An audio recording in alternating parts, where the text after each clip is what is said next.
In this illustration, we are given this figure, and this figure shows an object placed in front of a plane mirror. This is the plane mirror, and this is the object under consideration placed in front of this plane mirror. P, Q, R are the three positions where the image of the object may seen. This is the P, Q, R. ये तीन position है जहां पे इस object का image देखा जा सकता है, जहां पे इसके इमेज के देखे जाने की पॉसिबिलिटी है. Observer A is able to see the image at position Q. अगर ऑब्जर्वर ए पोजीशन में है तो इस ऑब्जेक्ट के इमेज को क्यू पे देखता है. Where does the observer B see the image of the object. अगर ऑब्जर्वर बी की पोजीशन में हो तो इस ऑब्जेक्ट का इमेज कहां पे देखेगा, पी में, क्यू में या आर में, ये हमें एनालाइज करना है. तो डायग्राम मैं प्लेस कर लेता हूं नेक्स्ट पेज में. इसको मैं कॉपी करता हूं, यहां पे मैंने प्लेस कर लिया. अब इमेज हम लोग ड्रॉ करते हैं. इमेज कैसे फॉर्म होगा, ये मैंने यहाँ पे मिरर रख दिया और ये ऑब्जेक्ट में प्लेस कर देता हूं. इमेज फॉर्मेशन के लिए हम लोग यहाँ पे एक सिंपल कॉन्सेप्ट जो लर्न किया था उसको यूज कर लें कि अगर लाइट की रे प्लेन मिरर में नॉर्मल इंसिडेंट होती है तो लौट जाएगी वापस, और जितनी ऑब्जेक्ट डिस्टेंस होती है in front of the plane mirror उतनी होती है image distance back side of the plane mirror. तो अगर मैं यहां से लाइट की रे नॉर्मल इंसिडेंट करूं तो वापस लौट जाएगी, और उस रे को अगर मैं पीछे एक्सटेंड करूंगा तो जितनी डिस्टेंस पे ऑब्जेक्ट होगा प्लेन मिरर से उतनी डिस्टेंस में behind the plane mirror image होगा. तो ये लाइट की रे लौट गई और यहाँ पे ये लाइट की रे इस डायरेक्शन से आती हुई अपीयर होगी and distance of the object और इमेज सेम होगी. यहाँ पे इमेज फॉर्म होगा, और अगर आई की पोजीशन सपोज यहाँ पे है तो ये लाइट की रे वापस आई में स्ट्राइक करेगी.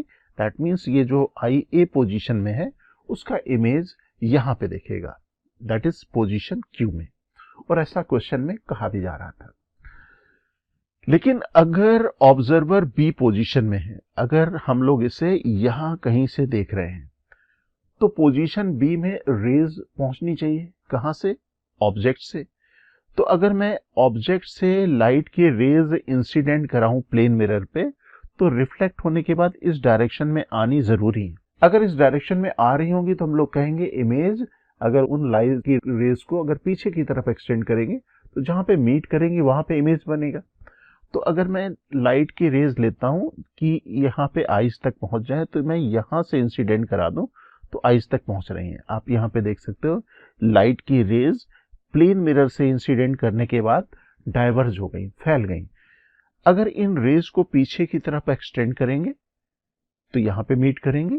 यहाँ पे मीट कर रही हैं बिहाइंड द प्लेन मिरर. इसका मतलब ये वर्चुअल इमेज की पोजीशन है. यहाँ पे मीट करने का मतलब क्या हुआ, क्यू पोजीशन में. तो यहाँ पे इमेज फॉर्म होगा क्यू पोजीशन में. ओके. अब हम लोग यहाँ पे कह सकते हैं कि observer be also observe the image of the object at position Q. Position Q पे ही इसका इमेज देखेगा. यहां से हमें एक बहुत इंपॉर्टेंट ऑब्जर्वेशन मिल गई जिसे हम लोग बाद के क्वेश्चंस भी सॉल्व करने के लिए यूज करेंगे. The position of the image is independent of the position of the observer. Observer यहाँ पे ए बी सी कहीं भी पोजीशन में हो, इन फ्रंट ऑफ द मिरर कहीं पे भी हो सकता है, यहाँ पे या ऊपर की तरफ, हमेशा इस ऑब्जेक्ट का पोजीशन यहीं पे देखेगा. दैट मीन्स जो ऑब्जर्वर ए पोजीशन से इसका इमेज की पोजीशन देखेगा वही बी पे देखेगा, और ये कहीं पे भी ऑब्जर्वर होगा तो इमेज की पोजीशन चेंज नहीं होगी. That means position of the image will be independent of the position of the observer.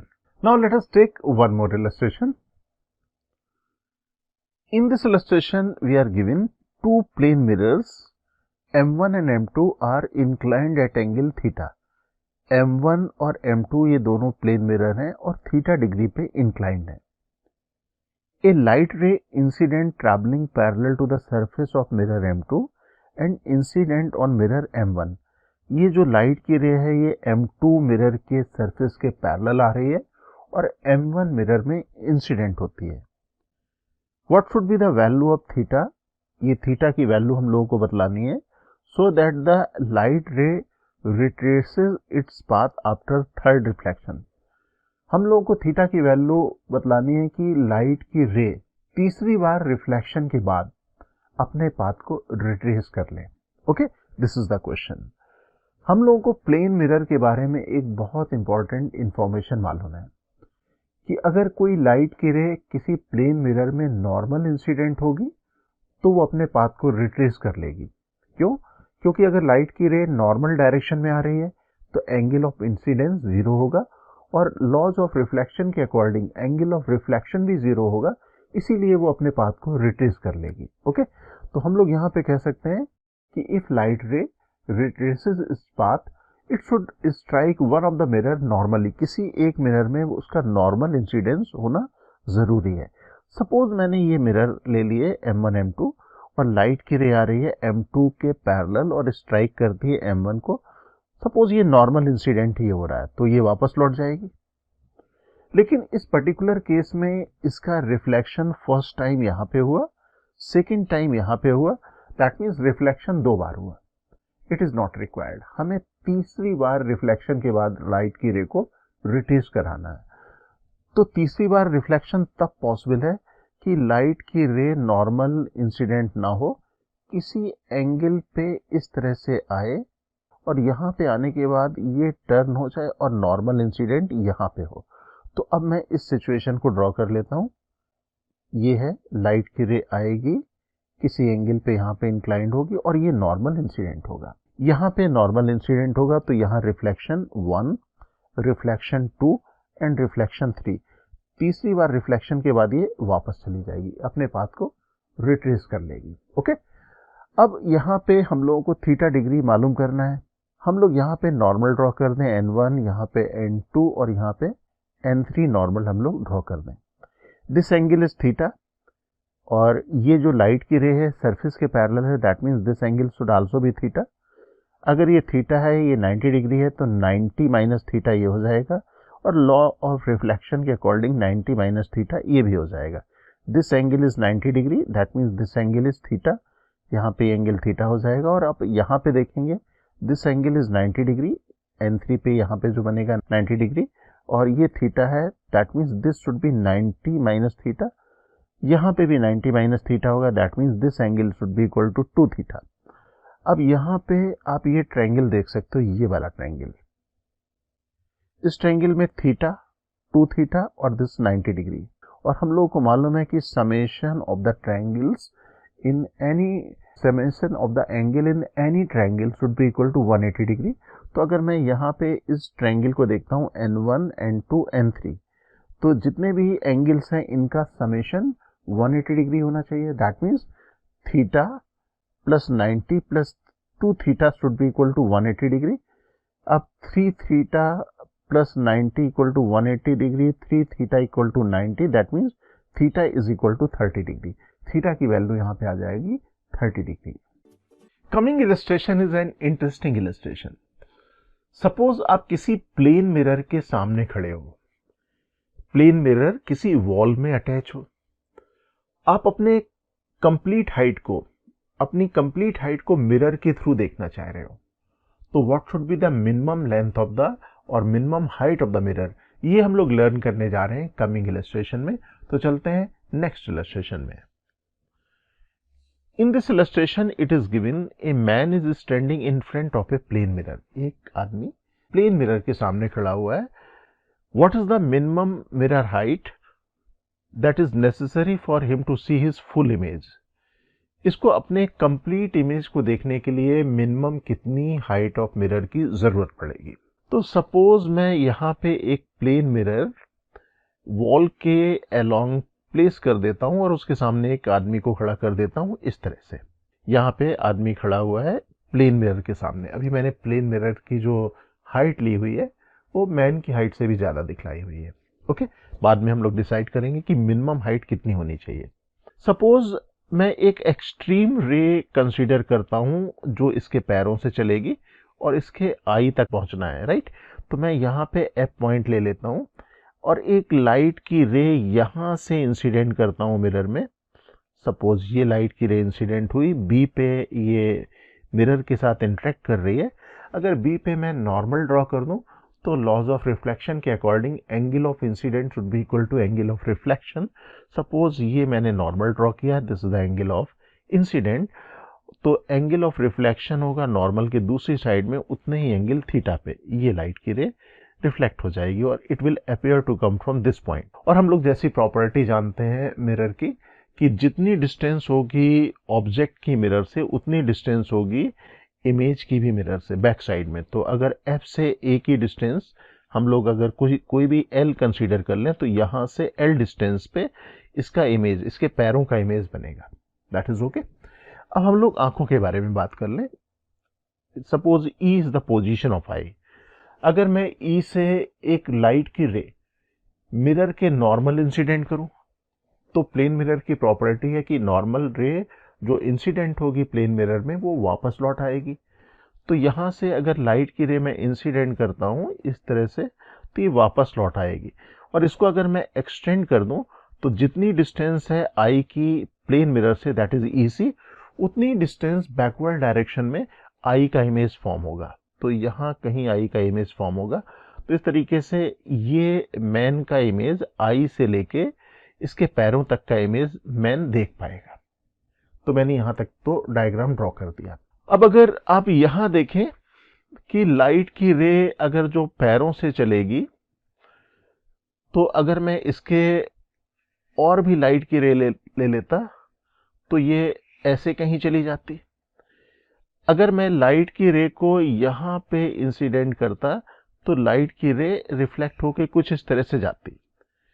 इसका मतलब क्या हुआ कि अगर मैं यहां से यहां तक की लाइट की रेस को अगर मिरर के साथ इंसिडेंट करना चाह रहा हूं तो मैं बी के ऊपर के कोई भी पॉइंट को ले सकता हूं। ओके, दैट मीन्स मुझे यहां पे मिरर के नीचे ए बी पार्ट को यहां पे कंसीडर करने की जरूरत नहीं। इसी तरीके से आप यहां पे देख सकते हो कि लाइट की रे मैंने नॉर्मल इंसिडेंट कर ली, तो अगर मैं आई का इमेज देखना चाह रहा हूं तो मिरर के ऊपर सी के ऊपर जो पार्ट है मिरर का उसकी कोई जरूरत नहीं होगी। दैट मीन्स मिरर अगर केवल इतना भी होता जितना अब आप देख रहे हो BC लेंथ का, तो भी यहाँ पे इसके पैरों से आई तक का इमेज ये देख पाता। ओके, अब यहां से अगर मैं एक लाइन ज्वाइन कर दूं, ये मैंने यहाँ पे लाइन ज्वाइन कर दी, तो आप यहाँ फॉलो कर सकते हो कि ये एंगल थीटा है, ये एंगल भी थीटा है, दोनों एंगल इक्वल है और this line is common. That means this length should be equal to this length. अगर मैं इस लेंथ को x ले लूं, दैट मीन्स यहां से यहां तक की लेंथ x ले लेता हूं तो ये भी x होगी। ओके, और यहाँ पे ये लाइन आप देख रहे हो नॉर्मल टू द मिरर है, ये परपेंडिकुलर है। दैट मीन्स अगर ये x है तो this should also be x। इसका मतलब अगर पैरों से आई तक की डिस्टेंस 2x है तो मिरर की रिक्वायर्ड हाइट होनी चाहिए या मिरर की रिक्वायर्ड लेंथ होनी चाहिए x।